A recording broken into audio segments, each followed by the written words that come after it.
حضرت ابو مالک اشعری رضی اللہ عنہ سے روایت ہے کہ رسول اللہ صلی اللہ علیہ وسلم نے فرمایا، پاکیزگی نصف ایمان ہے۔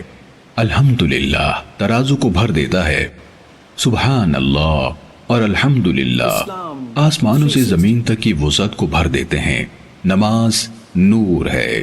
صدقہ دلیل ہے، صبر روشنی ہے، قرآن تمہارے حق میں یا تمہارے خلاف حجت ہے۔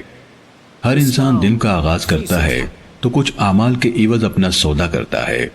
پھر یا تو خود کو آزاد کرنے والا ہوتا ہے یا خود کو تباہ کرنے والا۔ صحیح مسلم حدیث نمبر 534۔ ابو عوانہ نے سماک بن حرب سے، انہوں نے مصعب بن سعد سے ایک روایت کی کہ عبداللہ بن عمر رضی اللہ عنہما ابن عامر رضی اللہ عنہ کے پاس ان کی عیادت کے لیے گئے، وہ بیمار تھے۔ ابن عامر رضی اللہ عنہ نے کہا، اے ابن عمر، کیا میرے لیے اللہ سے دعا کریں گے؟ انہوں نے کہا، میں نے رسول اللہ صلی اللہ علیہ وسلم سے سنا کہ آپ صلی اللہ علیہ وسلم نے فرمایا، نماز پاکیزگی کے بغیر قبول نہیں ہوتی، اور صدقہ ناجائز طریقے سے حاصل کیے ہوئے مال سے قبول نہیں ہوتا، اور آپ بصرہ کے حاکم رہ چکے ہیں، مبادا آپ کے پاس کوئی ایسا مال آ گیا ہو۔ صحیح مسلم حدیث نمبر 535۔ شعبہ، زائدہ اور اسرائیل سب نے سماک بن حرب سے اسی اسناد کے ساتھ رسول اللہ صلی اللہ علیہ وسلم سے یہی حدیث روایت کی ہے۔ صحیح مسلم حدیث نمبر 536۔ وہب بن منبہ کے بھائی حمام بن منبہ سے روایت ہے، کہا، یہ وہ حدیث ہیں جو حضرت ابو ہریرہ رضی اللہ عنہ نے محمد الرسول اللہ صلی اللہ علیہ وسلم سے ہمیں سنائی۔ پھر انہوں نے کچھ حدیث کا تذکرہ کیا، ان میں سے یہ بھی تھی، رسول اللہ صلی اللہ علیہ وسلم نے فرمایا، تم میں سے جب کوئی بے وضو ہو جائے تو اس کی نماز قبول نہیں ہوتی یہاں تک کہ وضو کرے۔ صحیح مسلم حدیث نمبر 537۔ یونس نے ابن شہاب سے روایت کی کہ عطا بن یزید نے انہیں خبر دی کہ حمران نے، جو حضرت عثمان رضی اللہ عنہ کے آزاد کردہ غلام ہیں، انہیں بتایا کہ حضرت عثمان رضی اللہ عنہ نے وضو کے لیے پانی منگوایا اور وضو کیا تو دونوں ہاتھوں کو 3 بار دھویا، پھر کلی کی اور ناک میں پانی ڈال کر ناک جھاڑی، پھر 3 بار چہرہ دھویا، پھر 3 بار دایاں بازو کوہنی تک دھویا، پھر اسی طرح بایاں دھویا، پھر اپنے سر کا مسح کیا، پھر 3 بار اپنا دایاں پاؤں ٹخنوں تک دھویا، پھر اسی طرح بایاں پاؤں دھویا، پھر کہا، میں نے رسول اللہ صلی اللہ علیہ وسلم کو دیکھا تھا کہ آپ نے اسی طرح وضو کیا جس طرح میں نے اب کیا ہے۔ پھر رسول اللہ صلی اللہ علیہ وسلم نے فرمایا، جس شخص نے میرے اس وضو کی طرح وضو کیا پھر اٹھ کر 2 رکعتیں ادا کی، ان دونوں کے دوران میں اپنے آپ سے باتیں نہ کی، اس کے گزشتہ گناہ معاف کر دیے جائیں گے۔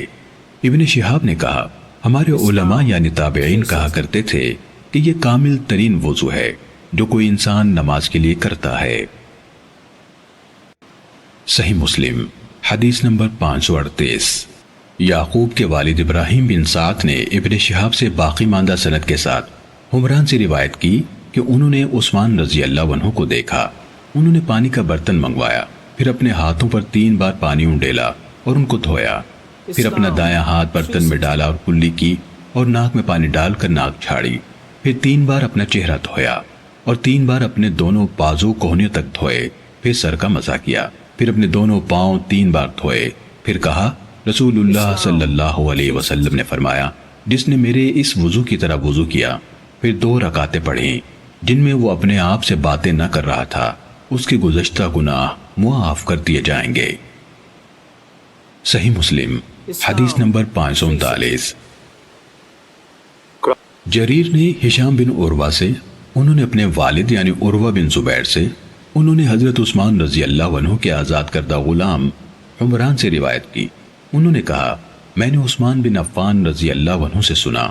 وہ مسجد کے آنگن میں تھے اور عصر کے وقت ان کے پاس مؤذن آیا تو انہوں نے وضو کے لیے پانی منگوایا، وضو کیا، پھر فرمایا،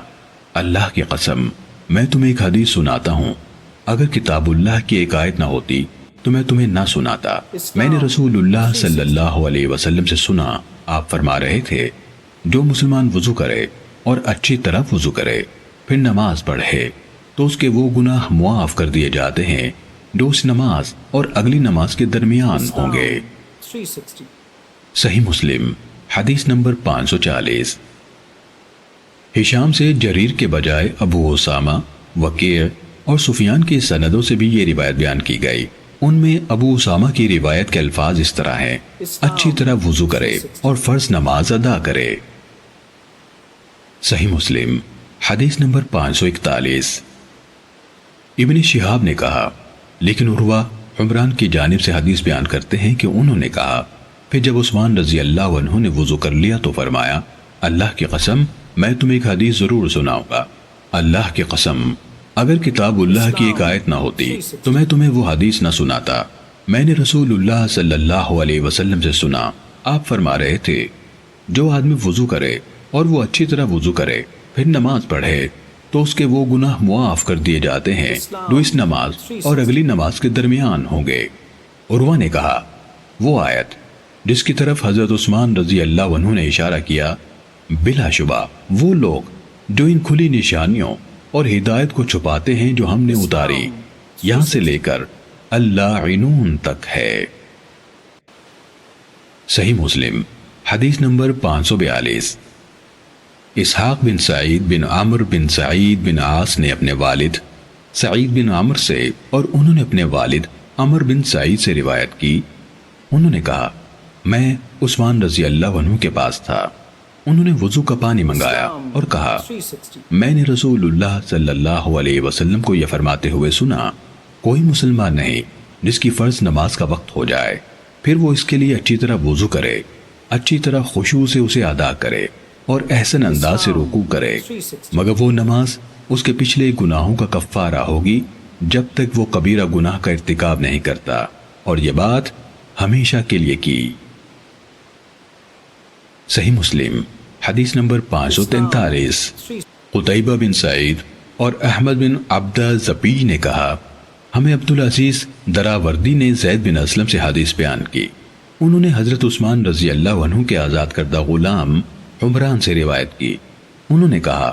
میں عثمان بن عفان رضی اللہ عنہ کے پاس وضو کا پانی لایا تو انہوں نے وضو کیا، پھر کہا، کچھ لوگ رسول اللہ صلی اللہ علیہ وسلم سے حدیث بیان کرتے ہیں جن کی حقیقت میں نہیں جانتا، مگر میں نے رسول اللہ صلی اللہ علیہ وسلم کو دیکھا، آپ نے میرے اس وضو کی طرح وضو کیا، پھر فرمایا، جس نے اس طریقے سے وضو کیا اس کے گزشتہ گناہ معاف ہو گئے اور اس کی نماز اور مسجد کی طرف جانا زائد ثواب کا باعث ہوگا۔ ابن عبدہ کی روایت میں ہے، میں عثمان رضی اللہ عنہ کے پاس آیا تو انہوں نے وضو کیا۔ صحیح مسلم حدیث نمبر 544۔ قتیبہ بن سعید، ابو بکر بن ابی شیبہ اور زہیر بن حرب نے کہا، اس حدیث کے الفاظ قتیبہ اور ابو بکر کے ہیں، ہمیں وکیع نے سفیان کے حوالے سے ابو نضر سے حدیث سنائی، انہوں نے ابو انس سے روایت کی کہ حضرت عثمان رضی اللہ عنہ نے المقاعد کے پاس وضو کیا، کہنے لگے، کیا میں تمہیں رسول اللہ صلی اللہ علیہ وسلم کا وضو کر کے نہ دکھاؤں؟ پھر ہر عضو کو 3 بار دھویا۔ قتیبہ نے اپنی روایت میں یہ اضافہ کیا۔ سفیان نے کہا، ابو نضر نے ابو انس سے روایت بیان کرتے ہوئے کہا، یعنی عثمان رضی اللہ عنہ کے پاس رسول اللہ صلی اللہ علیہ وسلم کے صحابہ میں سے کئی لوگ موجود تھے۔ اسلام صحیح مسلم حدیث نمبر 545۔